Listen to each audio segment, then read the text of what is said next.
90 تک انشاءاللہ۔ آج کا سوال وہی جو ہم سورہ فاتحہ سے کرتے آ رہے ہیں کہ آج آپ کس چیز کے لیے شکر گزار ہیں۔ اس ایکٹیویٹی کو اتنا ڈرل ہو جانا چاہیے کہ صبح جب ہماری آنکھ کھلے نا تو ہمارے ذہن میں یہ سوال ہو کہ آج اللہ سبحانہ تعالیٰ کہ کس چیز کے لیے اللہ سبحانہ تعالیٰ نے مجھے اتنی چیزیں عطا کی ہیں، تو آج اسپیسیفکلی میں کس چیز کے لیے شکر گزار ہوں۔ جی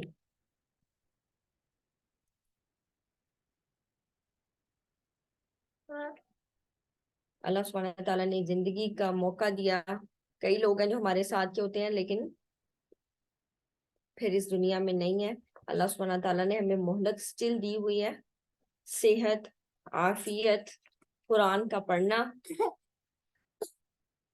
بہت ساری مصروفیات کے باوجود قرآن کے لیے وقت نکالنا۔ اللہ سبحانہ تعالیٰ نے وقت میں برکت دی تو یہ وقت نکل آیا۔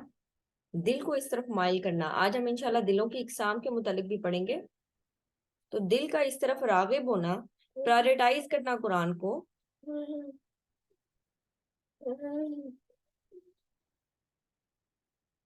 اور اسی طرح کی بہت ساری چیزیں۔ اگر آپ لوگ کچھ شیئر کرنا چاہیں تو آپ لوگ چیٹ میں شیئر کر سکتے ہیں کہ آج آپ کس کے لیے شکر گزار ہیں۔ اللہ پاک نے مجھے اپنے سامنے سجدہ کرنے کی توفیق دیتا ہے، اس بات پر اللہ سبحانہ تعالیٰ کا شکر ہے۔ علم حاصل کرنے کی خواہش، یعنی دل میں شوق، یہ اللہ سبحانہ تعالیٰ کی بہت بڑی عنایت ہے جس پہ واقعی شکر گزار ہونا چاہیے، کیونکہ اللہ سبحانہ تعالیٰ کیا فرماتے ہیں، آپ صلی اللہ علیہ وسلم نے اللہ سبحانہ تعالیٰ نے آپ صلی اللہ علیہ وسلم کو دعا سکھلائی کہ آپ کیا کہیے، وَقُلْ رَبِّ زِدْنِی عِلْمًا، آپ اللہ سبحانہ تعالیٰ سے مانگیے اے میرے رب میرے علم میں اضافہ فرما۔ اور پھر جو میں نے شروع میں دعا پڑھی نا کہ ہمیں ایسا علم مانگنا چاہیے جو ہمارے لیے نفع مند ہو۔ انفارمیشن تو بہت ہے لیکن کون سی انفارمیشن ہے جو ہمارے لیے نفع مند ہے اور کون سی انفارمیشن ہے جو نفع مند نہیں ہے۔ تو اللہ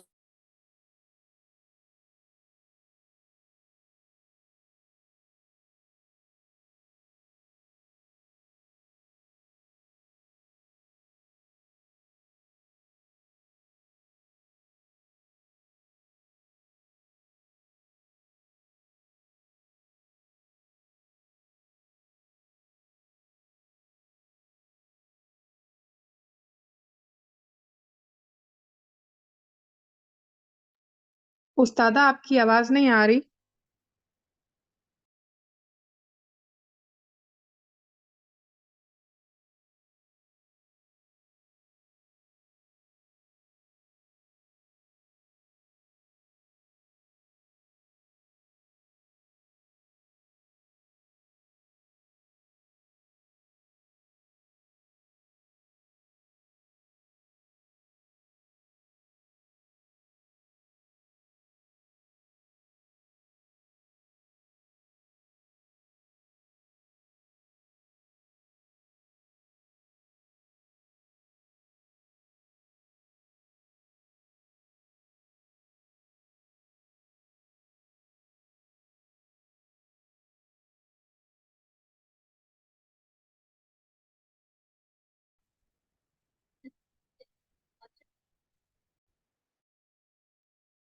السلام علیکم۔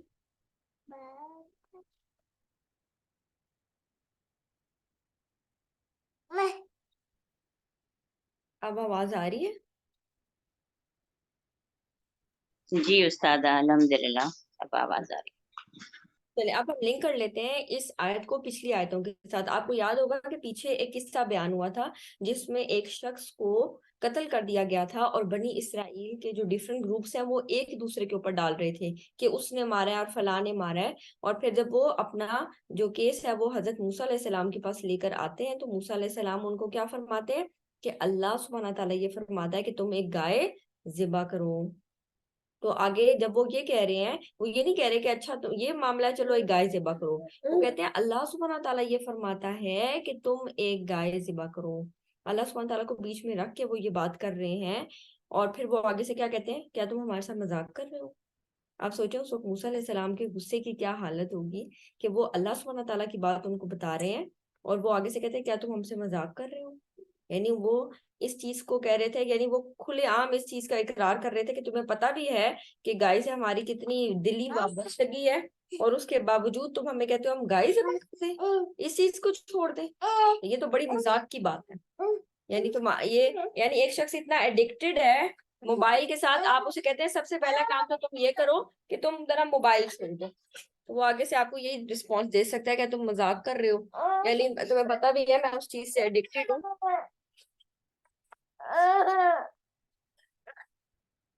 تو یہاں پر وہ گائے کی محبت اس قدر ان کے دل میں سرایت کی ہوئی تھی، تو وہ آگے سے کیا کہتے ہیں کہ کیا تم مذاق کر رہے ہو؟ لیکن پھر کیا ہوا، پھر وہ مانگتے رہے تفصیلات کہ اچھا گائے کیسی ہو، ہمیں سمجھ نہیں آ رہی، اچھا اس کا رنگ کیسا ہو، اور جیسے جیسے وہ سوالات کرتے گئے تو اللہ سبحانہ تعالیٰ ان کی جو اسپیسیفک جو ہے نا چیزیں تھی گائے کے متعلق وہ مشکل سے مشکل تر کرتے گئے، کیونکہ اللہ سبحانہ تعالیٰ ان کی نیتوں کو جانتے تھے کہ ان کا سوال صرف اس لیے نہیں ہے کہ وہ چیز واقعی اس تک پہنچنا چاہتے ہیں، بلکہ وہ سوال صرف معاملات کو ڈیلے کرنے کے لیے کر رہے ہیں۔ اور پھر ہوا کیا، آخر کار جب ان کو سمجھ آ گئی کہ چیزیں مشکل سے مشکل ہوتی جا رہی ہیں، تو پھر آخر کار انہوں نے اس گائے کو ذبح کر ہی ڈالا، حالانکہ انہوں نے ایسا کرنا نہیں تھا۔ لاسٹ لیکچر میں نے آپ کو بتایا تھا کہ میں آپ کو اس کے ساتھ نا ایک واقعہ بھی سناؤں گی، تو پہلے میں وہ واقعہ ذکر کر لیتی ہوں کہ بنی اسرائیل میں جب یہ والے معاملہ آیا تھا تو اس کے بارے میں ایک روایت آتی ہے کہ ان کو گائے ذبح کرنی پڑی تھی۔ تو اللہ سبحانہ تعالیٰ کی ایک عجیب حکمت تھی، بنی اسرائیل میں ایک صالح شخص تھا اور اس کا ایک چھوٹا لڑکا تھا، یعنی بہت چھوٹی ایج کا تھا، اور اس مرد کے پاس ایک گائے کا بچہ تھا جس کو وہ اپنے مرنے سے پہلے جنگل میں لے جا کر اللہ سبحانہ تعالیٰ سے دعا کرتا تھا کہ اے خداوند اس بچے کو میرے فرزند کے لیے میں آپ کے پاس امانت رکھتا ہوں تاکہ جب وہ جوان ہو تو اس کے کام آئے۔ اور پھر اس شخص کا انتقال ہو جاتا ہے، یعنی باپ کا۔ اس سے ایک اور چیز بھی پتہ چلتی ہے کہ جب انسان نیک ہو نا تو اس کی اولاد کو لازمی طور پر فائدہ پہنچتا ہے۔ آپ نے سورہ کہف میں پڑھا ہوگا نا، سورہ کہف میں آپ نے پڑھا تھا صالحہ، وَكَانَ أَبُوهُمَا صالحہ۔ صَالِحًا، ان دونوں کا جو والد تھا، یتیم لڑکوں کا جو والد تھا وہ نیک آدمی تھا، تو اللہ سبحانہ تعالیٰ نے اس کی جو دولت تھی جو زمین کے نیچے چھپائی ہوئی تھی وہ ان کے لیے باقی بچا کر رکھی۔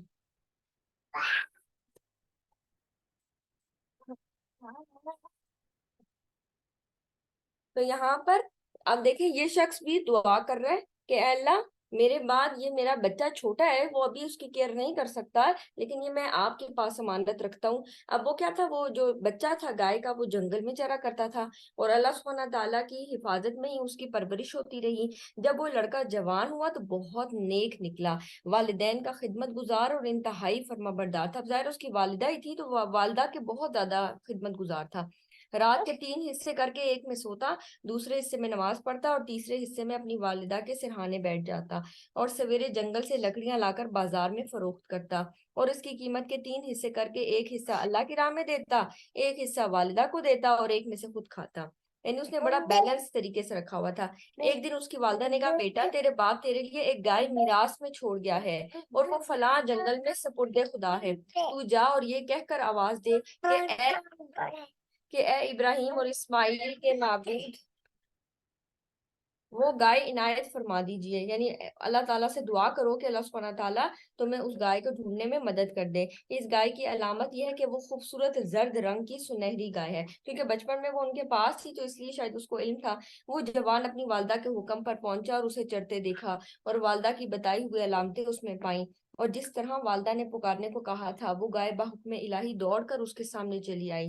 وہ جوان گردن پکڑ کر کھینچنے لگا، گائے بولی اے والدہ کے خدمت گزار مجھ پر سوار ہو، لے تجھے آرام ملے گا۔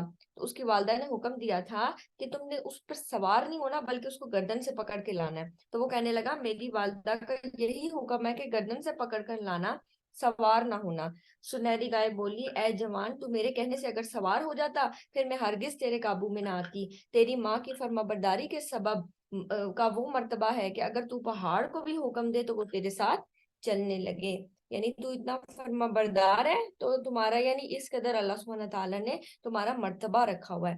اب یہاں پر ایک عجیب بات لگتی ہے نا کہ ایک گائے بات کر رہی ہے، حالانکہ اگر ہم صحیح بخاری میں اور ایون صحیح مسلم میں بھی پڑھتے ہیں نا، جو جہاں پر قیامت کے قریب جو واقعات پیش آئیں گے ان کا ذکر آتا ہے، تو اس میں بھی آتا ہے کہ قیامت کے قریب انسان یعنی ایک کسان ہے اور وہ جو ہے نا تھک جائے گا تو گائے کے اوپر سوار ہونے لگے گا، تو وہ گائے بولے گی کہ اے انسان، میں اس لیے نہیں بنائی گئی کہ تو مجھ پر سوار ہو، میں تو ہل جوتنے کے لیے بنائی گئی ہوں۔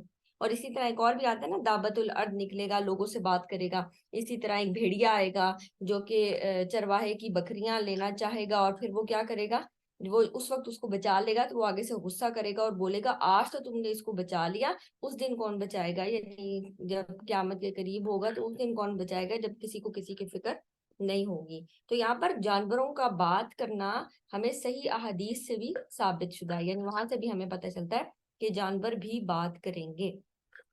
تو یہاں پر یہ جو گائے ہے یہ اس طرح بھی اس سے بات کر رہی ہے۔ اسی طرح آپ صلی اللہ علیہ وسلم کے زمانے میں جو ایک گوہ تھی اس کا بھی تذکرہ آتا ہے کہ اس نے بھی بات چیت کی تھی۔ اور القصہ یہ کہ جوان گائے لے کر وہ اپنی ماں کے پاس پہنچا اور ماں نے کہا بیٹا تو فقیر ہے، دن کو لکڑیاں لانے رات کو قیام کرنے کی تجھ پر سخت مشقت اور تکلیف ہے، اس لیے مناسب ہے کہ تو اسے فروخت کر دے۔ اس نے قیمت فروخت کی، اس نے قیمت دریافت کی، یعنی میں کتنے میں فروخت کروں؟ ماں نے کہا 3 درہم میں۔ اس وقت گائے کی عام قیمت یہی تھی۔ ساتھ ہی ماں نے حکم دیا کہ جب بیچنے لگے تو مجھ سے پوچھ لینا، یعنی یہ اس شرط کے ساتھ تم نے بیچنی ہے کہ جب تم بیچنے لگو گے تو کہنا میں اپنی والدہ سے رضامندی ان سے لے لوں اور پھر میں تمہیں بیچوں گا۔ اب وہ آگے جاتا ہے تو ایک شخص اس کو ملتا ہے اور اس کو کہتا ہے کہ کتنے میں بیچتے ہو، اور وہ آگے سے کہتا ہے 3 دینار، مگر شرط یہ ہے کہ میں اپنی والدہ سے دریافت کر لوں۔ فرشتے نے کہا تو مجھ سے 6 دینار لے لے اور گائے مجھے دے دے۔ تو اس نے کہا کہ نہیں، مجھے 6 دینار نہیں چاہیے بلکہ میں اپنی والدہ سے پوچھوں گا اور پھر ہی میں آپ کو فروخت کروں گا، یعنی وہ اس کی اس بات میں نہیں آتا کہ اچھا والدہ نے تو 3 کہا تھا، بڑی خوش ہوں گی اگر میں کہوں گا چلو مجھے تو 6 مل گئے ہیں، لیکن اس نے کہا نہیں، انہوں نے مجھے کہا تھا کہ ایسے نہیں کرنا۔ اور پھر کہتے ہیں وہ دوبارہ بازار جاتا ہے، دوبارہ ایک شخص سے ملاقات ہوتی ہے اور پھر وہ کہتا ہے کہ اچھا مجھے جو ہے نا 12 دینار میں دے دو۔ وہ پھر کہتا ہے کہ نہیں، میں اپنی ماں سے پوچھوں گا اور پھر میں آپ کو آ کر بیچوں گا۔ اور اس طرح وہ ماں کے پاس آ کے سارا قصہ بیان کرتا ہے۔ ماں کہتی ہے وہ فرشتہ ہے جو تیرا امتحان لیتا ہے، اب اگر اس سے ملاقات ہو تو دریافت کر لینا کہ ہم اسے فروخت کریں یا نہیں۔ جب وہ بازار گیا تو اسی سے ملاقات ہوئی، اس جوان نے بیچنے کے بارے میں پوچھا تو اس نے کہا اپنی والدہ سے کہنا ہے اسے ابھی فروخت نہ کریں، موسیٰ علیہ السلام تم سے ایک مقتول کے معاملے میں خریدیں گے، تم اسے کھال بھر دینار سے کم میں فروخت نہ کرنا۔ یعنی اس کی اتنی ویلیو لگی کہ اس کی جو کھال ہے اس کے ایکویلنٹ ان کو دینار ملے۔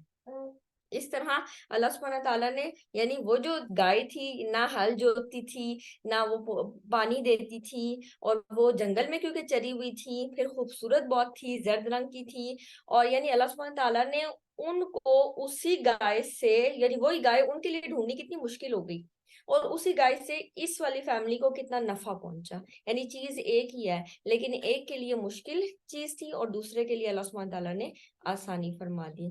تو یہاں پر اس لڑکے کو یہ مقام ملا، کیوں؟ ایک تو یہ کہ اس کا والد نیک شخص تھا، اس سے یہ پتہ چلتا ہے کہ انسان اگر خود نیک ہو تو اس کا اثر اس کی اولاد پر بھی پڑتا ہے، اللہ سبحانہ تعالیٰ اس کی اولاد کو بھی نفع دیتے ہیں۔ ٹھیک ہے، ساری اولاد کو نہیں لیکن کچھ اولاد کو ضرور مل سکتا ہے، کیونکہ ہم دیکھتے ہیں پیغمبروں کی بھی اولاد تھی، حضرت نوح علیہ السلام، باقی بیٹے بہت فرما بردار نیک، لیکن ان میں سے ایک کیا کہتا ہے میں تو پہاڑ پر چڑھ جاؤں گا۔ تو جہاں تک حتی الامکان یعنی اپنی اولاد کے لیے دعا بھی کرنی چاہیے اور خود نیک اعمال کرنے چاہیے اپنے لیے بھی، اور اس سوچ کے ساتھ بھی کہ اللہ سبحانہ تعالیٰ اس سے میری اولاد کو بھی نفع دیں گے۔ ٹھیک ہے، جو ہمارے اپنے اختیار میں ہے وہاں تک تو ہم چیزیں کریں اور آگے بھی ان کے لیے دعا کرتے رہیں۔ تو یہ واقعہ تھا ان کا جو میں نے آپ سے ذکر کیا تھا کہ ہم اس کا ذکر کریں گے۔ اب جب اتنا بڑا واقعہ ہو گیا، انہوں نے گائے کو ذبح کیا اور پھر کیا ہوا، اس گائے کا ایک پیس اس مقتول کے ساتھ لگایا، یعنی بعض حصہ لگایا، تو کیا ہوا، اس مقتول نے بتا دیا کہ مجھے میرے بھتیجے نے قتل کیا ہے، اور اس کے بعد اس بھتیجے کو سزا ہو جاتی ہے، اور جس لالچ کی وجہ سے اس نے قتل کیا تھا ظاہر ہے وہ سزا کا بھی مستحق ہوا اور اس کو پیسے بھی نہیں ملے، اور اس کو بھی اس کے قتل کر دیا گیا۔ تو یہاں پر اللہ سبحانہ تعالیٰ کہتے ہیں اتنا بڑا معجزہ دیکھ کر کہ ایک گائے جس کو تم نے بڑی عظمت کا چیز سمجھا ہوا تھا، اس کو اللہ سبحانہ تعالیٰ نے کہا اس کو ذبح کرو۔ اس کے بعد اس گائے کا جب پیس لگایا گیا تو اللہ سبحانہ تعالیٰ نے تمہارے سامنے ایک مردہ شخص کو زندہ کیا، نہ صرف یہ کہ زندہ کیا بلکہ وہ مردہ شخص اٹھ کے بولا بھی کہ مجھے فلاں شخص نے قتل کیا، سب اللہ تعالیٰ کے حکم سے۔ اتنی بڑی نشانی دیکھنے کے بعد کیا ہوا؟ ثم قست قلوبکم من بعد ذلک، اس سب کو دیکھنے کے بعد بھی تمہارے دل سخت ہو گئے۔ قاف سین تا، ٹھیک ہے، یہاں پر اس کا جو روٹ ورڈ ہے نا وہ قسوہ، یعنی قاف سین اور واو ہے، قسوہ کہتے ہیں رحم کے جذبات سے عاری ہونا، یعنی جس کے دل میں رحم کے جذبات نہیں ہے، سنگ دل۔ تو یہاں پر ثم قست قلوبکم، اس کے باوجود تمہارے دل سخت ہو گئے، یعنی اتنا بڑا واقعہ دیکھنے کے بعد بھی تمہارے دل سخت ہو گئے۔ فَهِيَ كَالْحِجَارَةِ، ایسا لگتا ہے جیسے وہ پتھر ہیں، او اشد قسوہ، یا پتھروں سے بھی زیادہ سخت۔ کیوں؟ وَإِنَّ مِنَ الْحِجَارَةِ، اس لیے کہ کچھ تو پتھر بھی ایسے ہوتے ہیں، لَمَا يَتَفَجَّرُ مِنْهُ الْأَنْهَارُ، کہ اس میں سے نہریں پھوٹ پڑتی ہیں، وَإِنَّ مِنْهَا لَمَا يَشَّقَّقُ فَيَخْرُجُ مِنْهُ الْمَاءُ، اور کچھ ان میں سے ایسے ہوتے ہیں کہ جب ان کو پھٹتے ہیں تو ان میں سے پانی نکلتا ہے، یعنی ویسے تو پتھر بظاہر کچھ بھی نہیں ہوتا، لیکن جو ہی اس پتھر کے اوپر اس کو شک کرتے ہیں، اس کو توڑتے ہیں، تو اس کے اندر سے پانی نکل آتا ہے۔ وَإِنَّ مِنْهَا لَمَا يَهْبِطُ مِنْ خَشْيَةِ اللَّهِ، اور اس پتھروں میں سے کچھ ایسے بھی ہوتے ہیں جو اللہ کی خشیت سے گر پڑتے ہیں۔ خشیت کیا ہوتا ہے؟ خشیت ہوتا ہے ایسا خوف جس میں تعظیم بھی شامل ہو، ٹھیک ہے۔ ایک ہوتا ہے خوف، خوف ڈر، شیر کو ہم دیکھ رہے ہیں، شام کو دیکھ رہے ہیں، خوف آ رہا ہے، ڈر آ رہا ہے۔ خشیت نہیں ہوتی، وہ خوف ہے۔ خشیت کی ہوتی ہے جیسے اللہ سبحانہ تعالیٰ کے لیے یوز کرتے ہیں نا، خشیت الہی، اللہ کی خشیت، یعنی ایسا ڈر جو آپ کو برے کاموں کو چھوڑنے پہ مجبور کرتا ہے۔ آپ ڈرتے ہیں کہ اگر میں نے یہ کام کیا تو اللہ سبحانہ تعالیٰ اس کے بدلے میں مجھے سزا دے سکتے ہیں۔ تو ایسا خوف جس میں تعظیم بھی شامل ہوتی ہے، ٹھیک ہے، ایسا خوف جس میں تعظیم شامل ہو، یعنی بڑائی کے سامنے جھکنائی ہوتی ہے خشیت۔ تو یہاں پر یہ جو 3 طرح کے پتھر ہیں ان کو تھوڑا سا ذکر کر لیتے ہیں۔ یہاں پر یہ 3 طرح کے پتھر نا، اصل میں جو پتھروں کی حالت ہے یہ اصل میں دلوں کی حالت بیان کر رہی ہے۔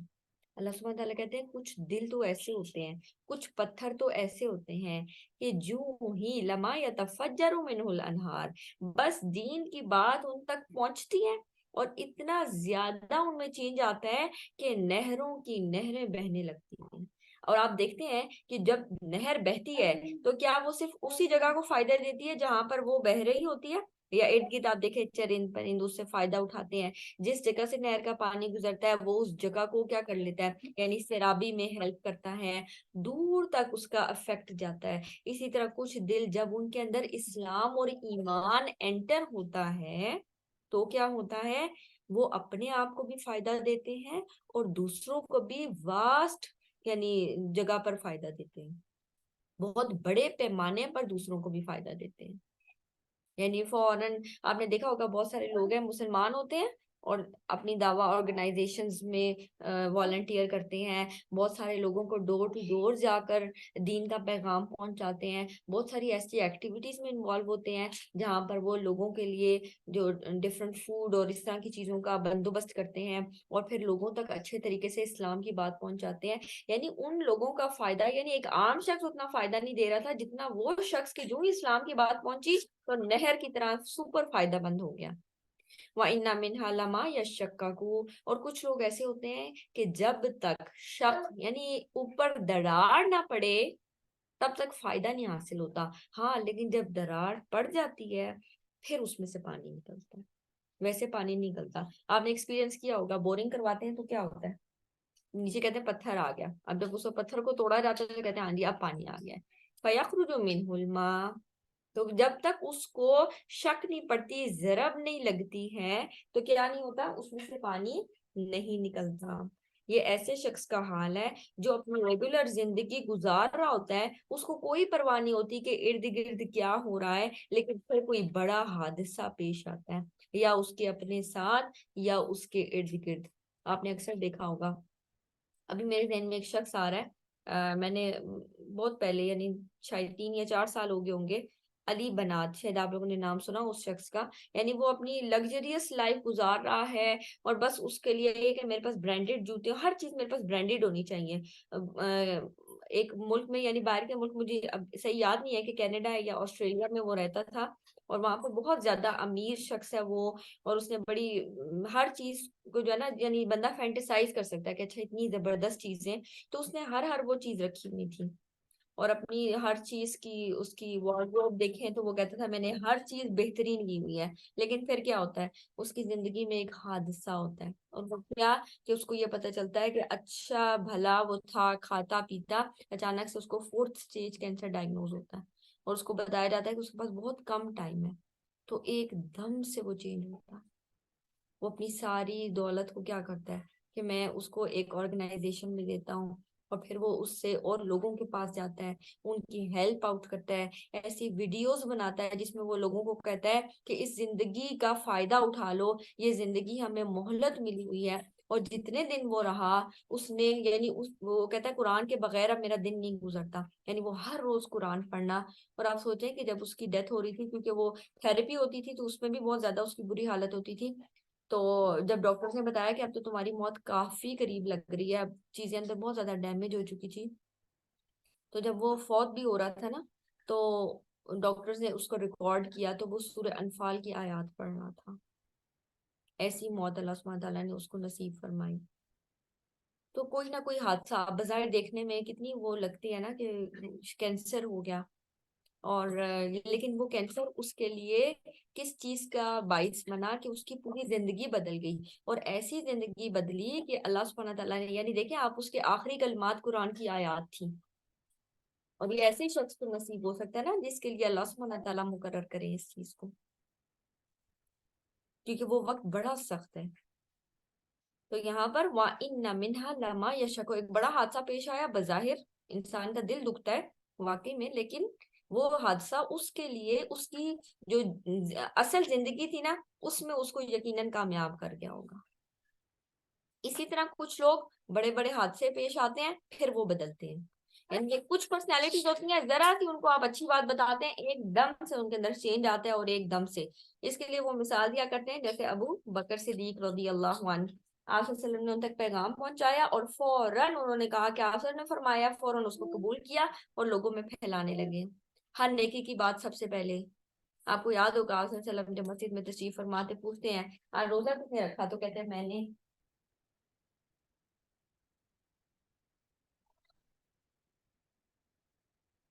پھر وہ کہتے ہیں کہ آج کسی شخص کی مدد کس نے کی, تو پھر بھی حضرت ابوبکر صدیق تھے, یعنی روزہ بھی انہوں نے رکھا ہوا تھا.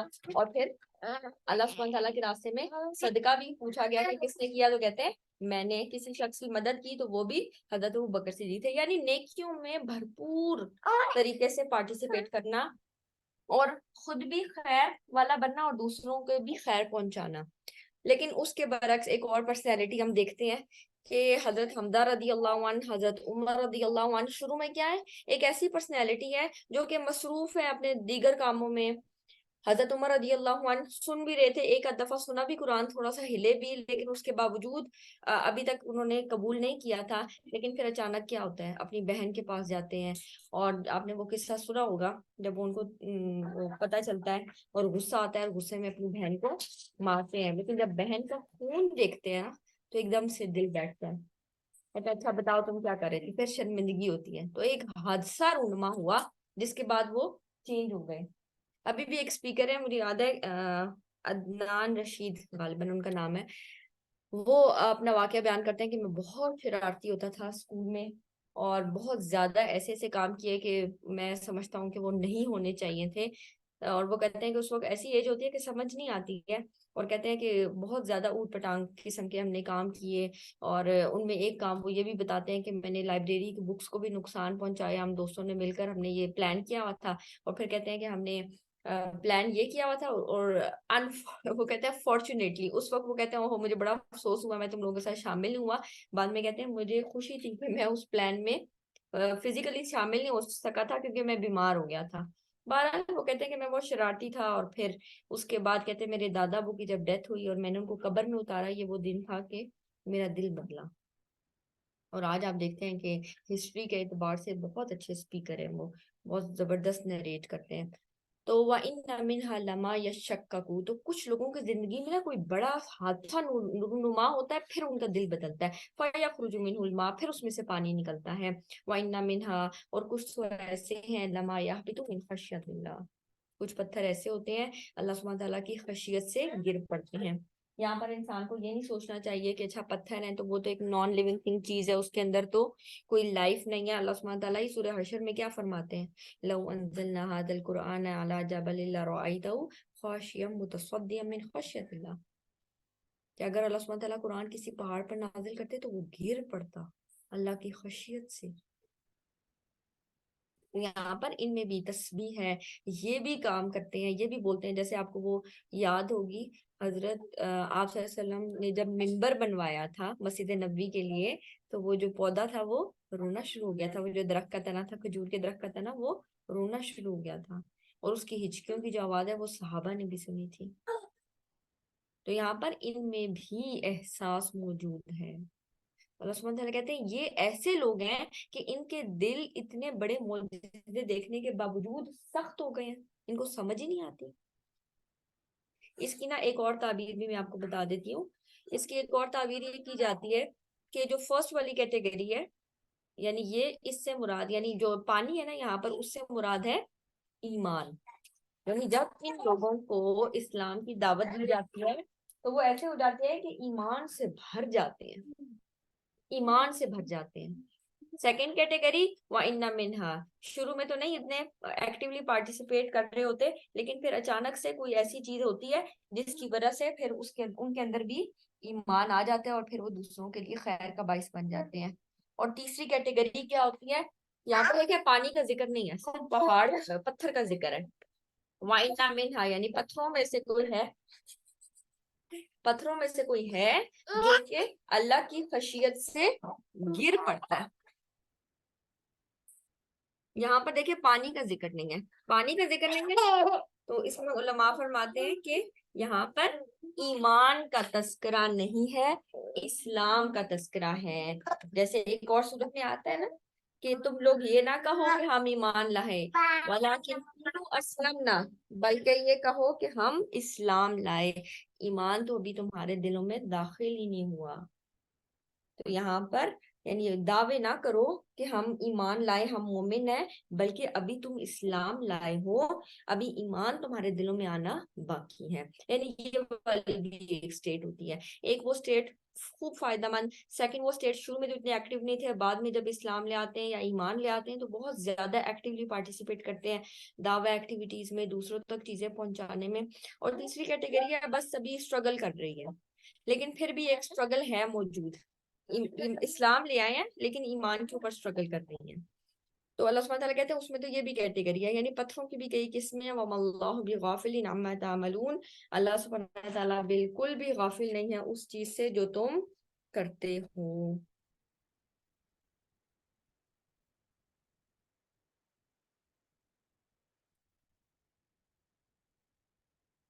افتطمعون، کیا پھر تم طمع رکھتے ہو، کیا پھر تم امید رکھتے ہو، ان یؤمنوا لکم، کہ وہ تمہارے لیے ایمان لائیں گے۔ یعنی آپ صلی اللہ علیہ وسلم کو بتایا جا رہا ہے کہ پھر تمہیں یہ طمع ہے کہ وہ آپ صلی اللہ علیہ وسلم پر ایمان لے آئیں گے، جو اپنے انبیاء پر پراپرلی ایمان نہیں لائے، انہوں نے ان کو قتل کر ڈالا، انہوں نے کتابوں کو چینج کر دیا، تو کیا تمہیں یہ طمع ہے کہ وہ تم پر ایمان لے آئیں گے؟ وقد کان فریق منہم، حالانکہ ان میں سے ایک گروہ ایسا ہے، یسمعون کلام اللہ، وہ اللہ کا کلام سنتا ہے، ثم یحرفونہ من بعد ما عقلوہ، پھر اس کے بعد اس کو بدل دیتے ہیں، سمجھتے جانتے بوجھتے، من بعد ما عقلوہ، ایک ہوتا ہے نا غلطی سے کوئی چیز انٹرپریٹ کر دی، وہ جان بوجھ کے ایسی انٹرپریٹیشن دیتے ہیں، لوگوں کو گمراہ کرتے ہیں، حالانکہ اللہ کا کلام سنتے ہیں، اس کے باوجود ان میں رد و بدل کر دیتے ہیں۔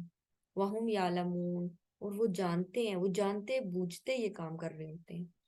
اب یہاں پر کون خواہش کر رہا ہے؟ آپ صلی اللہ علیہ وسلم اور صحابہ یہ خواہش کرتے ہیں کہ شاید یہ بنی اسرائیل ایمان لائیں۔ اللہ سبحانہ تعالیٰ کہتے ہیں کیا تم ان سے امید رکھتے ہو، یہ طمع رکھتے ہو؟ یہ تو اتنے بڑے کام کرتے ہیں کہ یہ اللہ سبحانہ تعالیٰ کی کتاب میں چینج کر دیتے ہیں، تحریف کر دیتے ہیں۔ کون؟ بنی اسرائیل، ان کا تذکرہ ہو رہا ہے کہ بنی اسرائیل تو اس حد تک پہنچے ہوئے ہیں۔ وَإِذَا لَقُوا الَّذِينَ آمَنُوا، اب یہاں پر نا بنی اسرائیل میں بھی نا دو کیٹیگریز ہیں، اس کو سمجھنا ضروری ہے۔ ایک وہ کیٹیگری ہوتی ہے نا جو فٹ ان ہونے کی کوشش کرتی ہے، جیسے بنی اسرائیل میں ابھی بھی آپ دیکھیں دو کیٹیگریز ہیں۔ ابھی جو پریزنٹ انسیڈنٹ چل رہا ہے غزہ کے اندر، اس میں آپ دیکھیں کہ ایک کہتے ہیں کہ ہم زائنسٹ ہیں، اور جو دوسرے والے ہیں وہ کہتے ہیں نہیں، ہم آرتھوڈاکس، ہم پرانے والے ہیں، ہم کتاب کو ماننے والے ہیں۔ تو اس میں جو ایک کیٹیگری تھی نا، اسی طرح وہ لوگ جب مسلمانوں کے پاس آتے تھے، وَإِذَا لَقُوا الَّذِينَ آمَنُوا، جب ایمان والوں کے پاس آتے تھے، قَالُوا آمَنَّا، کہتے تھے ہاں ہاں تم بھی اس نبی پر ایمان لاتے ہو، اسی نبی کا تذکرہ ہماری کتابوں میں بھی ہے، اور میرا خیال ہے یہ وہی نبی ہے، تو ہمارے دل میں بھی ان کے لیے ایک سافٹ کارنر ہے، ہم بھی ایمان لاتے ہیں۔ وَإِذَا خَلَا بَعْضُهُمْ إِلَىٰ بَعْضٍ، لیکن جب یہ اپنے سٹانچ قسم کے جو تھے یہودی ان کے پاس جاتے تھے، ان کے پاس الگ ہوتے تھے، تو وہ جو سٹانچ قسم کے یہودی ہیں جیسے کعب بن اشرف، اس کے پاس جب جاتے تھے تو وہ آگے سے ان کو ڈانٹا کرتا تھا، کیا کہتا تھا؟ قَالُوا أَتُحَدِّثُونَهُم بِمَا فَتَحَ اللَّهُ عَلَيْكُمْ، تو کیا تم انہیں وہ باتیں بتاتے ہو جو اللہ نے تم پر کھولی ہیں؟ کیا تم اپنی کتاب میں آپ صلی اللہ علیہ وسلم کے تذکرے کی باتیں ان کو جا کر بتاتے ہو؟ کیا تم ان کو یہ بتاتے ہو کہ تم نے پیچھے کیا کیا یا تمہارے ساتھ کیا ہوا؟ اس میں ایک واقعہ بھی کوٹ ہوتا ہے جس میں حدیث میں آتا ہے کہ آپ صلی اللہ علیہ وسلم نے جب بنو قریظہ پر حملہ کیا تھا تو ان کو بتایا تھا اے بندروں اور خنزیروں کے بھائیوں، یعنی اللہ سبحانہ تعالیٰ نے ان کو بندر اور خنزیر بنا دیا تھا، پیچھے ہم واقعہ پڑھ چکے ہیں، تو اس کے ساتھ لنک کر کے ان کو جب یہ کہا تو پھر اس وقت کعب بن اشرف نے کہا تھا کہ تم نے ان کو اپنی کتاب میں سے یہ باتیں کیوں بتائیں کہ آج تمہیں یہ سننا پڑ رہا ہے؟ بما فتح اللہ علیکم، یعنی تم نے ایسی باتیں کیوں بتائیں جو اللہ سبحانہ تعالیٰ نے تم پر تمہاری کتاب میں کھولی ہیں، لیحاجوکم بھی عند ربکم، تاکہ وہ ان کے ساتھ تمہارے رب کے سامنے تم سے جھگڑا کریں۔ افلا تعقلون، کیا تمہیں عقل نہیں ہے؟ یعنی تم نے کیوں اپنے کتاب میں وہ باتیں جو مسلمانوں کے فیور میں جاتی تھی تم نے وہ ان کو کیوں بتائیں؟ اب کیا ہوگا؟ یہ تمہارے لیے یہ تمہارے خلاف حجت بازی کریں گے اللہ سبحانہ تعالیٰ کے ہاں، کس دن؟ قیامت والے دن بھی، کہ اللہ ان کو معلوم تھا اس کے باوجود یہ ایمان نہیں لائے۔ تو یہاں پر لیحاجوکم، حجت بازی کرنا، حجت بازی کرنا یعنی ایک شخص کا دلیل کے ساتھ دوسرے کو نیگیٹ کرنا، ٹھیک ہے، حجت بازی کرنا دلیل کے ساتھ۔ تو یہاں پر وہ کہتے ہیں وہ تو دلیل دیں گے کہ یہ لوگ ماننے والے تھے، یہ مان سکتے تھے، اس کے باوجود انہوں نے بات نہیں مانی، ٹھیک ہے۔ تو یہاں پر کون لوگ مراد ہیں؟ کون ایمان والوں سے مل کر کہتا تھا کہ وہ بھی ایمان لائے؟ یہ منافقین یہود، ٹھیک ہے، ہم ان کو کہہ سکتے ہیں ٹرمینالوجی منافقین یہود۔ اور پھر ان لوگوں کو کون تنبیہ کرے؟ جو سٹانچ قسم کا پکا جو ہے نا، جو یہودی تھے، پکے یہودی سٹانچ قسم کے، وہ اس قسم کی ان کو منع کر رہے ہیں حجت بازی کہ تم اس قسم کی باتیں کیوں کر رہے ہو، قیامت والے دن یہ تم سے جھگڑا کریں گے۔ اولا یعلمون ان اللہ یعلم ما یسرون وما یعلنون، کیا وہ نہیں جانتے کہ اللہ سبحانہ تعالیٰ جانتا ہے جو کچھ وہ چھپاتے ہیں اور جو کچھ وہ ظاہر کرتے ہیں؟ یسرون سین را را، سر راز کو بھی کہتے ہیں، وہ چیز جس کو چھپایا جاتا ہے، اثر راز چھپانا، ہلکی آواز میں کہنا۔ تو ما یسرون جو وہ چھپاتے ہیں، وما یعلنون اور جو کچھ وہ ظاہر کرتے ہیں، کیا ان کو معلوم نہیں ہے؟ یعنی یہ اس طرح کی باتیں کہہ رہے ہیں تو کیا ان کو یہ نہیں پتا کہ اللہ سبحانہ تعالیٰ یہ سب کچھ دیکھ رہا ہے اور یہ سب کچھ جانتا ہے؟ یعلنون اعلان سے، اردو میں ورڈ یوز کرتے ہیں اعلان، تو وہ چیز جو ظاہر کی جاتی ہے۔ وَمِنْهُمْ أُمِّيُّونَ، اب ان کے علاوہ ان میں ایک اور ٹولہ بھی ہے، وَمِنْهُمْ أُمِّيُّونَ، اور وہ کیا ہے؟ کچھ ان پڑھ لوگ ہیں، لا يعلمون الکتاب، ان کو کتاب کا بیسک علم ہی نہیں ہے، کتاب کی سمجھ ہی نہیں ہے، وہ جانتے ہی نہیں کتاب کے بارے میں۔ یعلمون الکتاب، ان کو یہ پتا ہے کہ کتاب ہے، لیکن یہ نہیں پتا کتاب کے اندر کیا ہے۔ تورات ہے لیکن تورات کے اندر کیا ہے، اس کے احکامات کیا ہیں، اللہ سبحانہ تعالیٰ ان سے کیا ڈیمانڈ کر رہے ہیں، یہ نہیں پتا ان کو۔ لا یعلمون الکتاب، وہ کتاب کا علم نہیں رکھتے۔ تو کتاب تو اس لیے آئی تھی کہ اس کا علم حاصل کیا جائے، نہ کہ اس لیے کہ بس ان کو پڑھا جائے اور بس یہ سوچا جائے اب میں نے اتنے ختم کر لی اور اب میں نے اتنے ختم کر لیے۔ تو ان کے لیے کتاب کیا ہے؟ الا امانیہ، بس چند آرزوؤں کے،